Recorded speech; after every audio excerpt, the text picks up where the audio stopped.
نننې دغه یو څو خبرې هم زیاتې ضروري وې، نو غوښتل مې چې در سره ویې کړم.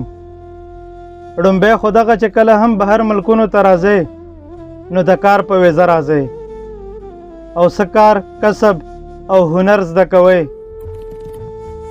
که بیا لیسنس اخلئ نو اخلی دغسې به په تاسو بوج هم نه وي او نه به تاسو په چا بوج وئ.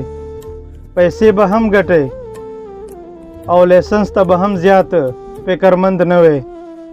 بل چې دلته بهر ملکونو ته راشئ نو یو د بس او ټرک لیسنس ما اخلی. په دوبۍ یعنی یو ای کې تقریبا تاسو 8 قسمه لیسنسونه اخیستلی شئ چې په دې کې د بس، ټرک، موټر سایکل، فورکلیفټ او دغسې نور هم دي. نو چې څومره مختلف لیسنس اخلی نو دومره به د جاب او کار د زر لګېدو چانسز او موقع زیاتې وي. ځکه چې د بس او ټرک لیسنس خو هر دویم کس اخلي نو بیا دومره کارونه چرته وي. د کار دپاره بیا سړی 8 میاشتې کال ټکرې خوري او زرګونه درهمه یې لګي.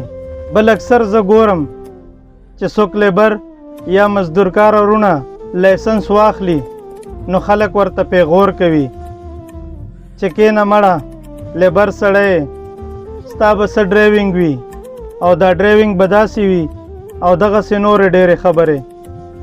خو زما په خیال دغه تکړه او نر سړی دی، ځکه چې د خپلو مټو په زور یې لیسنس اخیستی وي. باید دغه سړی اپریشیټ شي، نور وقدرول شي. یوه بله مهمه خبره چې کوم نوي کسان لیسنس اخلي او تاسو یې ګاډی په سړک وګورئ، پرې فاینل ټیسټ لیکلی وي، نو پکار ده چې د هغه ګاډي نه ځان لرې وساتئ.